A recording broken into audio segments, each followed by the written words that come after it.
Advertencia, nota importante. Este audiolibro es una producción de entretenimiento y no tiene fines educativos o informativos. Estoy mejorando mis habilidades de narración y dicción, por lo que agradezco su paciencia y comprensión. 7. Las posesas de Loudun, Urbain Grandier, 1632-1634.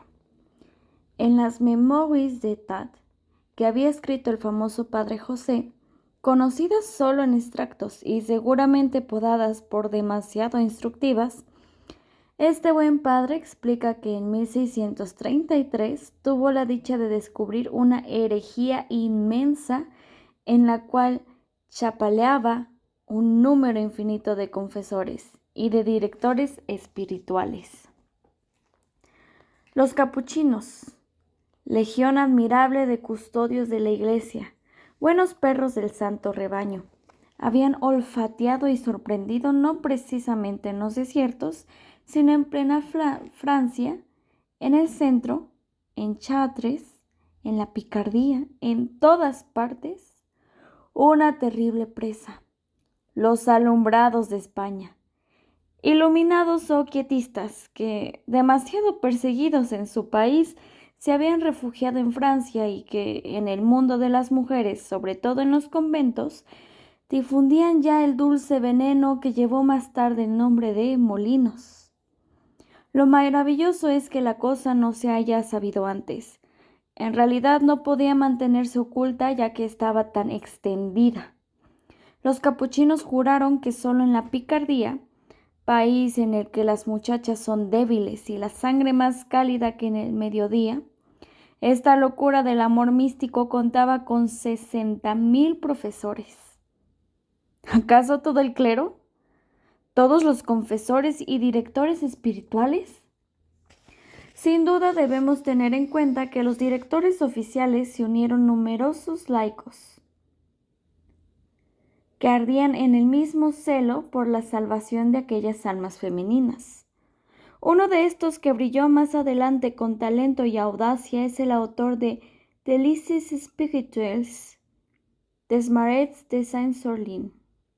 Es imposible comprender la fuerza todopoderosa del director espiritual sobre las religiosas, 100 veces más dueño de estas entonces que en épocas anteriores, si no se tienen en cuenta las nuevas circunstancias.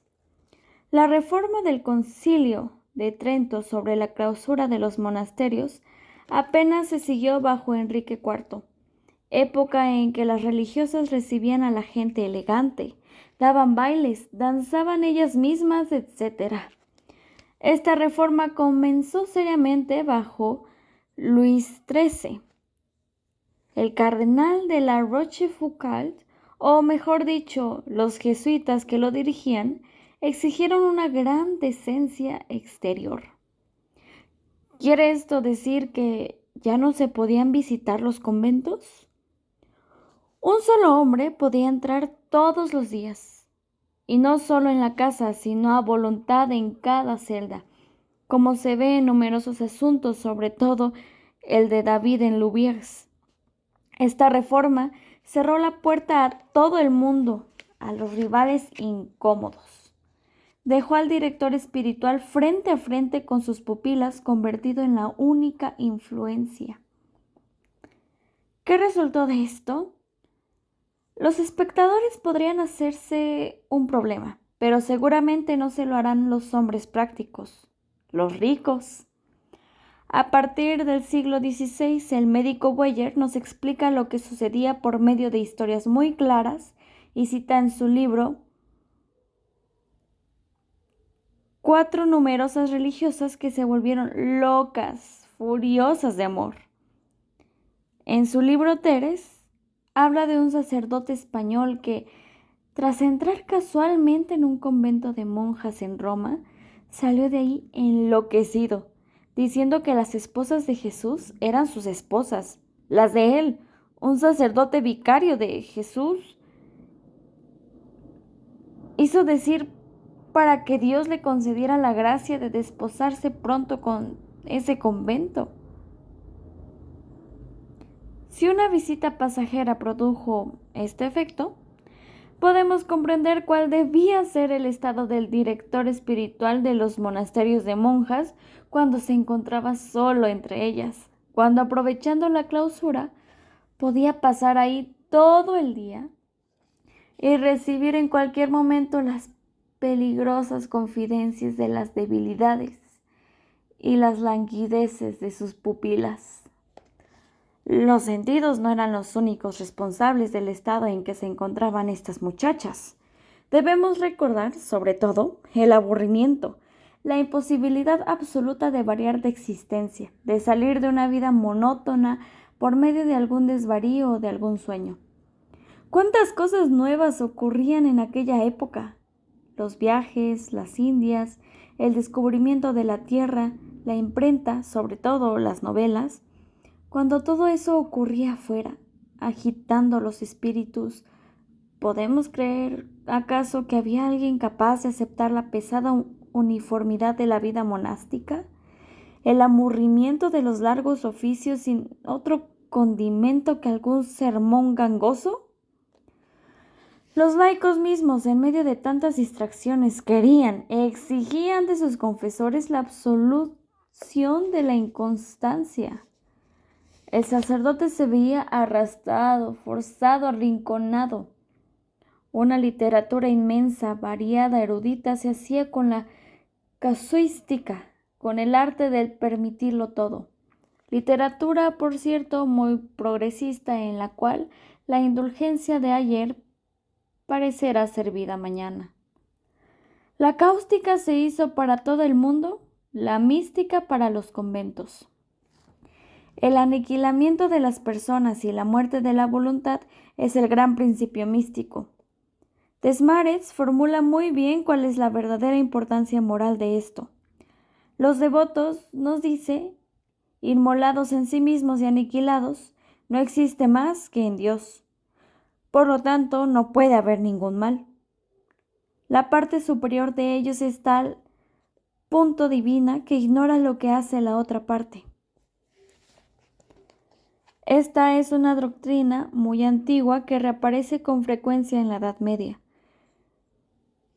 En el siglo XVII es muy frecuente en los conventos de Francia y de España, y en ninguna parte aparece más clara y presentada con más ingenuidad que en las lecciones que da un ángel normando a una religiosa. Asunto de Louvers. El ángel enseñó a la monja primeramente el desprecio del cuerpo y la indiferencia a la carne. Jesús la había despreciado de tal manera que se había expuesto desnudo a la flagelación, dejándose ver por todos. Le enseñó también el abandono del alma y de la voluntad, la santa, la dócil, la total y pasiva obediencia. Ejemplo, la Santa Virgen que no se defendió del arcángel Gabriel, sino que obedeció, concibió. ¿Corría ella acaso ese riesgo? No, porque un espíritu no puede provocar impurezas. Por el contrario, todo lo purifica. En Louviers, esta hermosa doctrina floreció hacia 1623, profesada por un director espiritual ya viejo y autorizado, David. El fondo de su enseñanza era hacer morir el pecado por medio del pecado, para entrar mejor en la inocencia. Así lo hicieron nuestros primeros padres. Podría creerse que el celoso padre José, que había lanzado tan poderoso grito de alarma contra los corruptores, no iba a detenerse e iba a realizar una investigación grande y luminosa. Podía creerse que ese pueblo innumerable, que en una sola provincia contaba con 60,000 doctores, sería conocido, examinado minuciosamente. Pero no, todos desaparecieron y no se tuvo más noticia de ellos. Algunos, se dice, fueron encarcelados, pero no hubo ningún proceso. Reinó ahí un profundo silencio. Según todas las apariencias, Richelieu se preocupó poco de profundizar la cosa. Su ternura por los capuchinos no los cegó al punto de seguirlos en un asunto que hubiera puesto en sus manos el poder de usar la Inquisición contra todos los confesores. En general, los monjes tenían envidia. Odiaban al clero secular, dueño absoluto de las mujeres españolas. Era poco querido de los franceses debido a su suciedad. Estas preferían el cura o al jesuita, especie de confesor anfibio, mitad monje, mitad hombre de mundo. Si Richelieu hubiera soltado la jauría de capuchinos, recolectos, carmelitas, dominicos, etc., ¿quién hubiera estado seguro dentro del clero? Nadie. ¿Qué director espiritual, qué sacerdote, incluso honesto, no hubiera osado y abusado del dulce lenguaje de los quietistas para sus penitencias? Richelieu se guardó muy bien de molestar al clero en momentos en que preparaba una asamblea general en la cual iba a pedir una contribución para la guerra. Se permitió hacer a los monjes un proceso, un único proceso contra un cura, pero un cura mago, lo que ningún confesor, ningún director se reconoció en él, y cada uno, con absoluta seguridad, pudo decirse: ese no soy yo. Gracias a estos cuidados tan previsores, cierta oscuridad se hace sentir efectivamente en el caso de Grandier. La Historia des Diables de Loudun, del protestante Aubin, es un libro serio, sólido y confirmado por los mismos procesos verbales de Laubardemont. El del capuchino Tranquille es una pieza grotesca.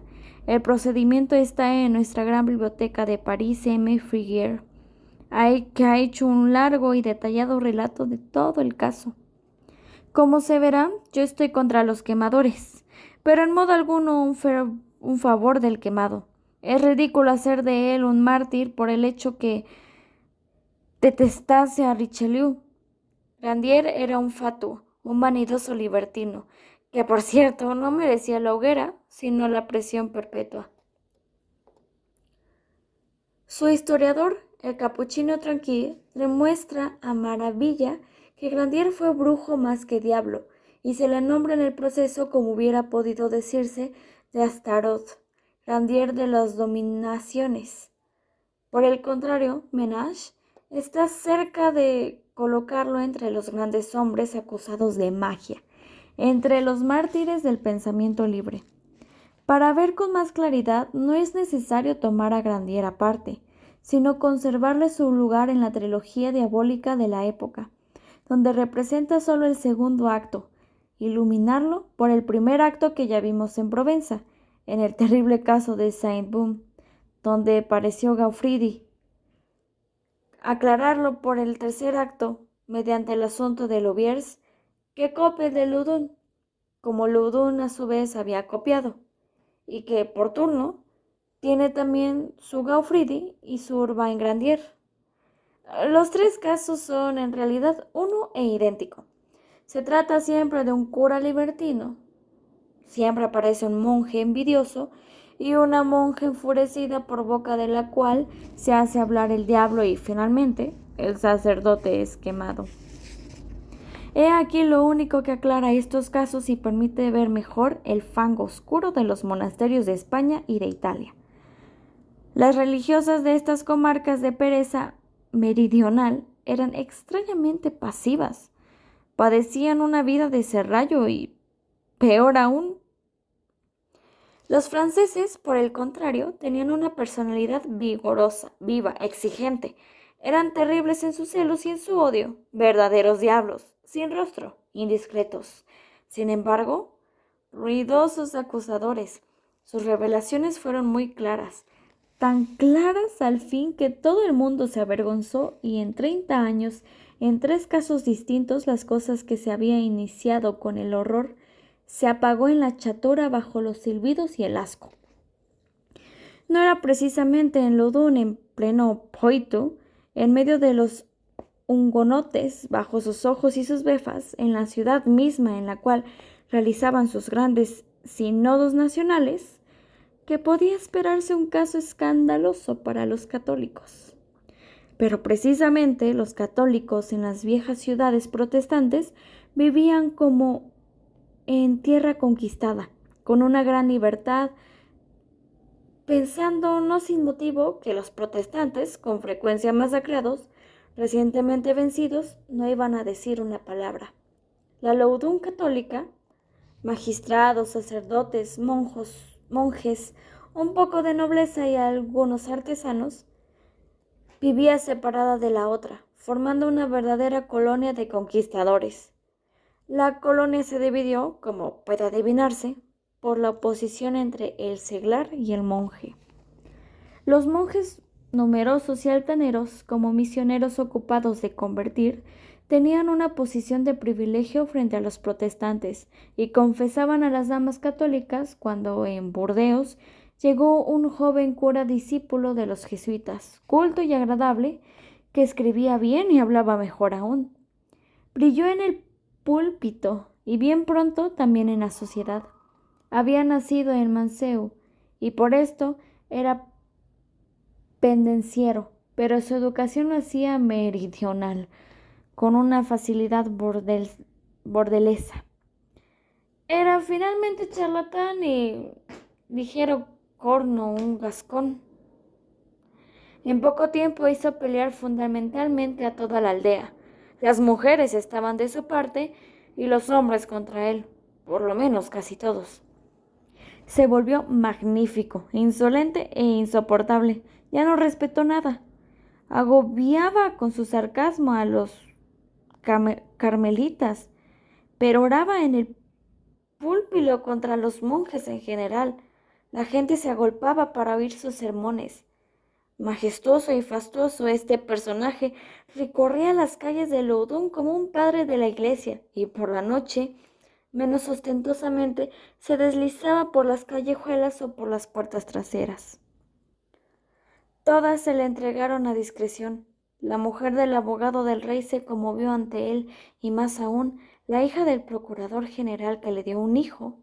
Y no bastó con eso, este conquistador dueño de las mujeres siguió conquistándolas hasta llegar a las religiosas.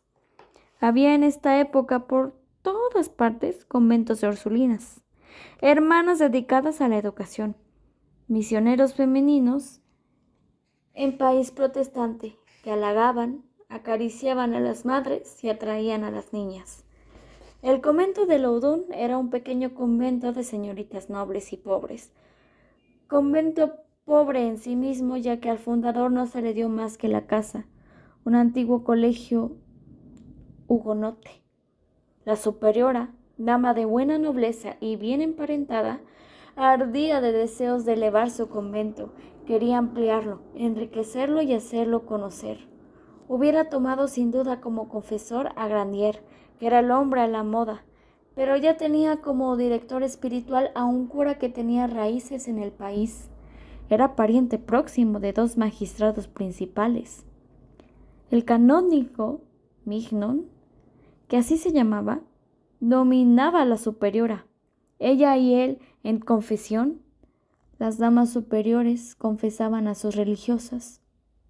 Los dos descubrieron con rabia que las jóvenes monjas no soñaban más que con ese Grandier, de quien tanto se hablaba. Entonces el director espiritual amenazado, el marido engañado, el padre ultrajado, 3 afrentas en la misma familia, unieron sus envidias y juraron la pérdida de Grandier. Para triunfar bastaba con dejarlo que siguiera su camino. Grandier se perdía por su cuenta y riesgo, y estalló en consecuencia un asunto que casi derrumbó a la ciudad. Las religiosas en aquella antigua casa hugonote donde las habían metido no estaban tranquilas. Sus alumnas, niñas de la ciudad, tal vez algunas monjas jóvenes, habían encontrado divertido asustar a las otras, jugar a los aparecidos, a los fantasmas, a los resucitados. No había mucha orden en aquella mezcolanza de muchachitas ricas aduladas. Las jóvenes recorrían por la noche libremente los corredores, tanto que se asustaban unas a otras. Algunas estaban enfermas o lo estaban espiritualmente. Pero estos temores, alusiones, unidos a los escándalos de la ciudad de los que tanto se hablaba durante el día, hicieron que todas creyeran que Grandier aparecía por las noches.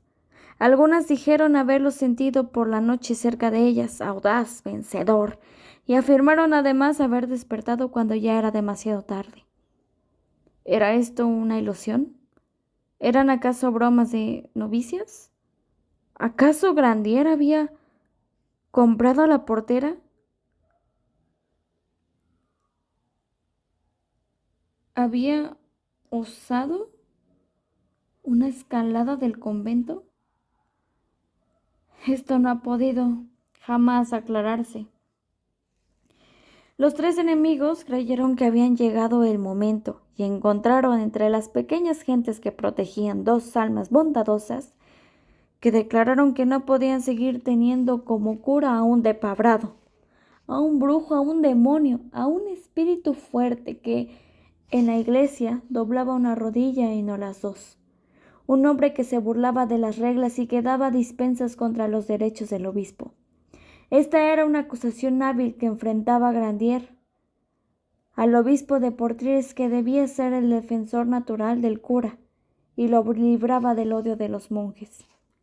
Todo esto fue cocinado con genio, hay que reconocerlo. Tras hacer acusar a Grandier por dos pobres, se juzgó útil hacerlo apalear por un noble. En estas épocas de duelos, el hombre impunentemente apelado perdía ante el público, bajaba de categoría ante las mujeres. Grandier sintió la profundidad del golpe y, como le gustaba el brillo en todo, se dirigió al rey mismo. Se puso de rodillas y pidió venganza para su sotana de cura. Si se hubiera encontrado ante un rey devoto, su venganza habría sido satisfecha. Pero hubo ahí gentes que informaron al rey que se trataba en realidad de asuntos amorosos y del furor de maridos engañados. Ante el tribunal eclesiástico de Poitiers, Grandier fue condenado a hacer penitencia y a salir desterrado de Loudun, quedando así deshonrado como cura. Pero el tribunal civil reexaminó el caso y lo encontró inocente. Grandier tenía todavía a su favor la autoridad eclesiástica de Poitiers, donde se encontraba el arzobispo de Burdeos, Sordis.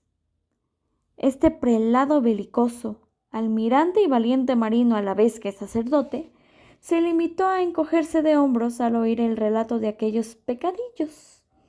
Declaró inocente al cura y al mismo tiempo le aconsejó sabiamente que se fuera a vivir a cualquier parte fuera de Loudun.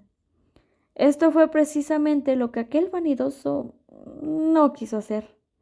Por el contrario, fue a gozar de su triunfo en el terreno mismo en que había ganado la batalla.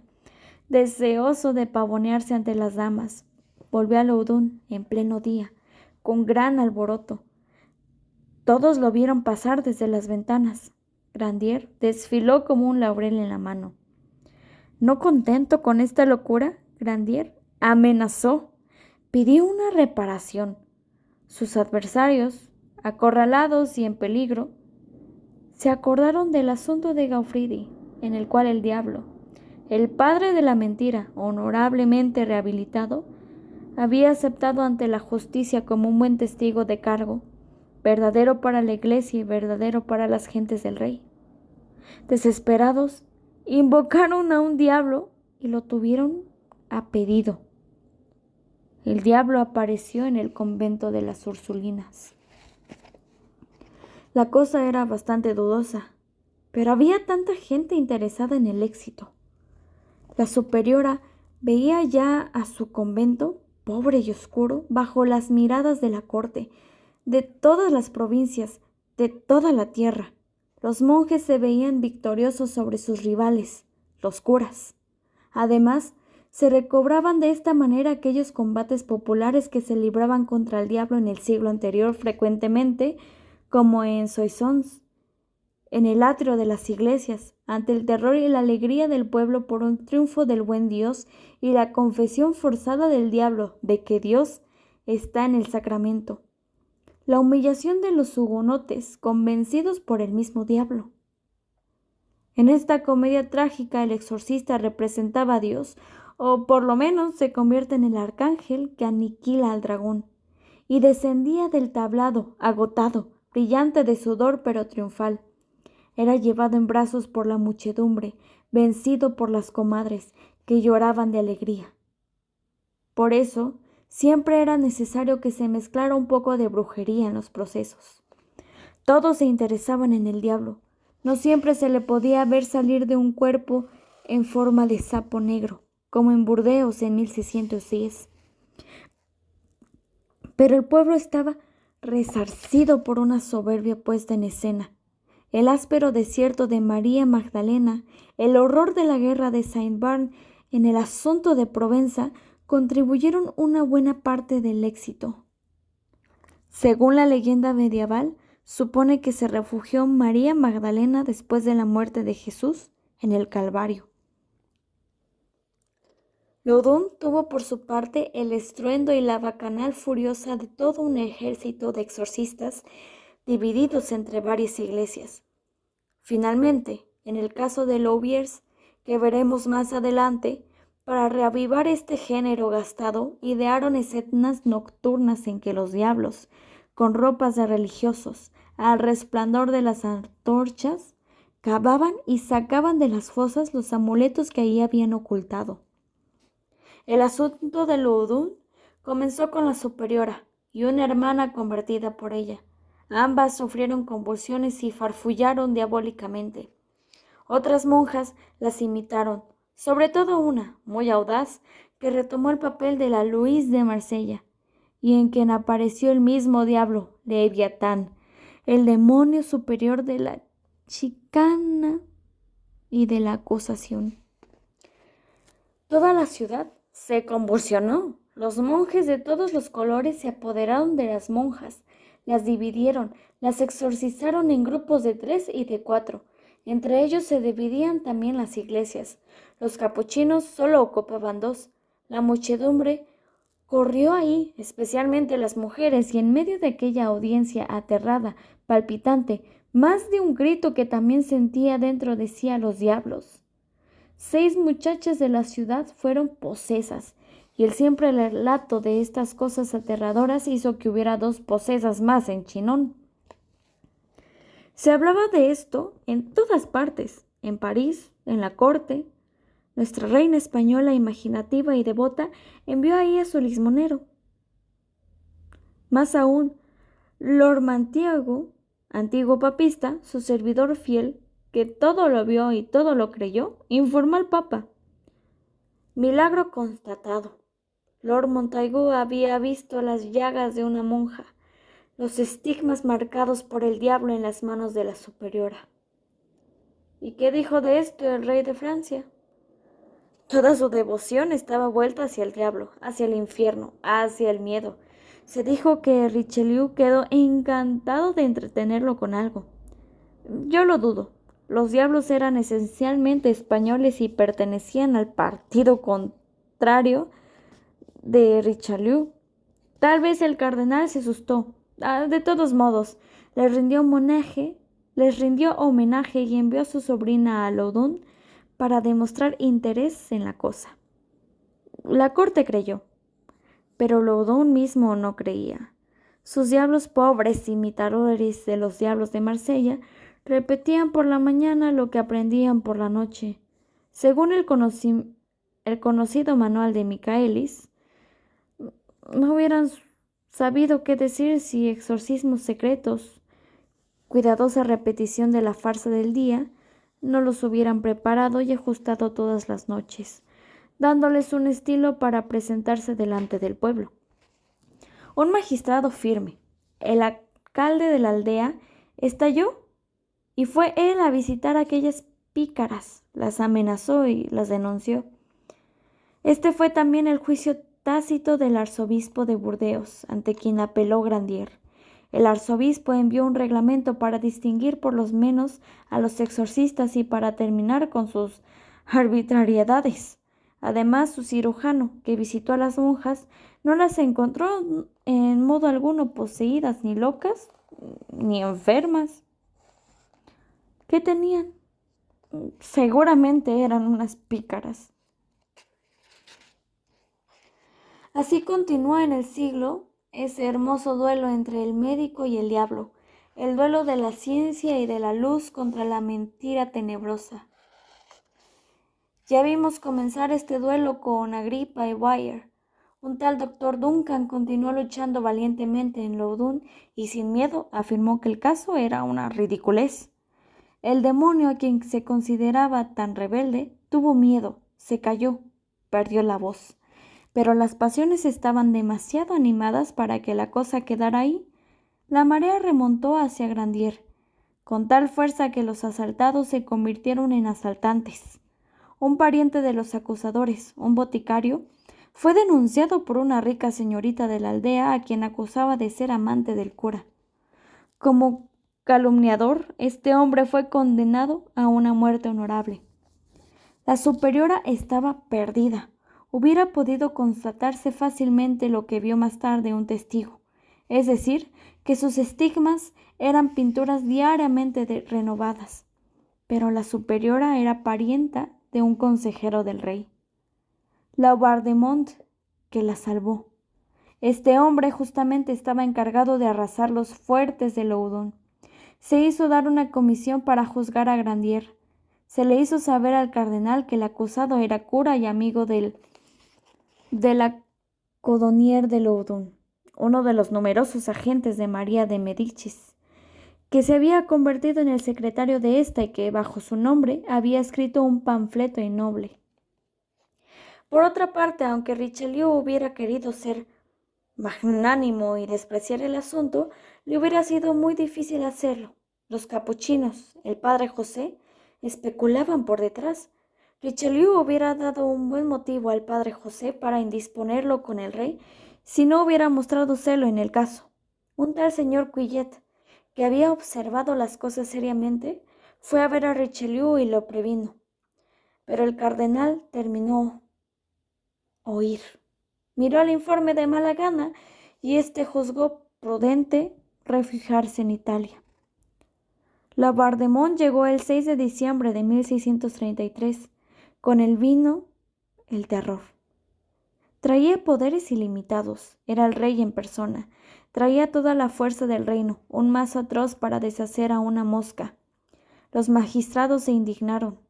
El teniente civil previno a Grandier que sería arrestado al día siguiente, pero Grandier no prestó atención y se dejó detener. Encarcelado enseguida, sin proceso, lo metieron en los calabozos de Angers. Después de sacarlo de ahí, ¿a dónde lo llevaron? Nada menos que a la casa y a la habitación de uno de sus enemigos que había hecho amurallar las ventanas para que se ahogara. El execrable examen que se hizo sobre el cuerpo del brujo, clavándole agujas para encontrar la marca del diablo, fue realizado por las manos mismas de sus acusadores, que de antemano se vengaron de él, saboreando ya el sabor del suplicio. Lo llevaron luego a las iglesias y lo enfrentaron a las monjas, a quienes Laubardemont concedió la palabra. Aparecieron ahí unas especies de bacantes, que el boticario condenado emborrachaba con sus verbajes, provocándoles tales furores que un día Grandier pareció casi bajo sus uñas. Al no poder imitar la elocuencia de las posesas de Marsella, estas mujeres la reemplazaron con cinismos, espectáculo repugnante. Aquellas muchachas abusaban de los fingidos diablos para dar rienda suelta ante el público al ilimitado furor de sus sentidos, y fue justamente eso lo que enderció al auditorio. Venían todos a oír ahí, de boca de aquellas mujeres, cosas que nadie se atrevía a decir. Lo ridículo y lo odioso iba en aumento. Las pocas palabras que les soplaban en latín eran repetidas al revés por las muchachas. El público descubría que los diablos no habían todavía aprobado sus primeros cursos de latín. Los capuchinos, sin desconcertarse, dijeron que, si bien los demonios eran débiles en latín, hablaban de maravilla el iroqués y el topinambur. Esta farsa innoble, vista a 60 millas de distancia desde Saint-Germain al Louvre, apareció como milagrosa, aterradora y terrible. Richelieu, sin duda para agradar, hizo una cosa cobarde. Hizo pagar a los exorcistas y también a los religiosos. Un favor tan alto exaltó a la cofradía y enloqueció totalmente. Después de las palabras insensatas, vinieron los actos vergonzosos. Los exorcistas, con el pretexto de la fatiga de las monjas, las sacaban a pasear fuera de la ciudad, las acompañaban. Una de ellas volvió encinta. Por lo menos lo parecía. En el 5º o 6º mes, todo desapareció y el demonio que la poseía reconoció la malignidad que había tenido al calumniar a la pobre religiosa, creando aquella apariencia de embarazo. Es el historiador del caso de Louviers quien nos cuenta esta interesante historia de Loudun. Se asegura que el padre José fue secretamente a Loudun, pero que vio el asunto perdido y se retiró sin hacer ruido. Los jesuitas se hicieron también presentes, exorcizaron, hicieron pocas cosas, olfatearon la opinión y se apartaron. Pero los monjes, los capuchinos, estaban tan comprometidos que ya no les quedaba más que salvarse por medio del terror. Tendieron así pérfidas trampas al valeroso alcalde, a la alcaldesa, para hacerlos caer, para pagar la futura reacción de la justicia. Finalmente exigieron de la comisión que se expediera sobre Grandier. Las cosas ya no podían ir más lejos. Las monjas mismas se les escapaban. Después de aquella terrible orgía de furores sensuales y de gritos impúdicos para hacer correr la sangre humana, 2 o 3 desfallecieron, sintieron asco y horror de sí mismas. Prácticamente se vomitaron a sí mismas. Pese al destino aterrador que las esperaba si hablaban, pese a la certeza de terminar en una fosa, estas monjas dijeron en la iglesia que estaban condenadas, que habían representado la comedia del diablo, que Grandier era inocente.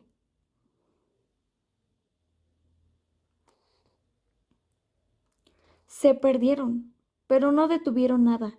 Una reclamación general de la ciudad dirigida al rey nada impidió. Se condenó a Grandier a ser quemado, 18 de agosto de 1634. Era tal la furia de sus enemigos que antes de la hoguera exigieron por segunda vez que se clavaran agujas en el cuerpo para buscar la marca del diablo. Uno de los jueces llegó a pedir que le arrancaran las uñas, pero el cirujano rehusó. Se temía al cadalso. Las últimas palabras del paciente, como se había encontrado entre sus papeles, un alegato contra el celibato de los sacerdotes, aquellos que lo acusaban de brujo, llegaron a creerlo también un espíritu emancipado. Recordaron entonces las palabras audaces que los mártires de libre pensamiento habían lanzado contra sus jueces. Recordaron, por ejemplo, las palabras supremas de Giordano Bruno, la provocación de Vanini. Quisieron arreglar el asunto con Grandier. Se le dijo que si se portaba bien sería salvado de las llamas, que lo estrangularían de antemano. El débil cura, hombre carnal, se dio una vez más ante la carne y prometió no hablar. No dijo nada en el camino y tampoco frente al caldazo. Cuando lo vieron bien atado y todo estuvo listo, se preparó el fuego para que la víctima fuera rápidamente rodeado por las llamas y el humo. Un monje, el confesor de la víctima, sin esperar al verdugo, encendió la hoguera. Grandier no tuvo tiempo más que de decir: «Me han engañado». Pero el torbellino de llamas se elevaba ya, y también el horno de los dolores. Ya no se oyeron más que gritos. Richelieu, en sus memorias, habla poco de este asunto y lo hace con vergüenza visible. Da a entender que él siguió los informes que le enviaron, que se sometió a la voz de la opinión. De todos modos, había sobornado a los exorcistas, había dado rienda suelta a los capuchinos, dejándolos triunfar en toda Francia. Había alentado y tentado a los canallas Gaufridi. Renovado por Grandier, debió reaparecer todavía una vez más, de manera más sucia, en el caso de Louviers. Fue justamente en 1634 que los diablos, expulsados del Poitou, pasaron a Normandía. Copiaron y recopiaron las tonterías que habían hecho en Saint-Beuve, sin invención y sin talento y sin imaginación.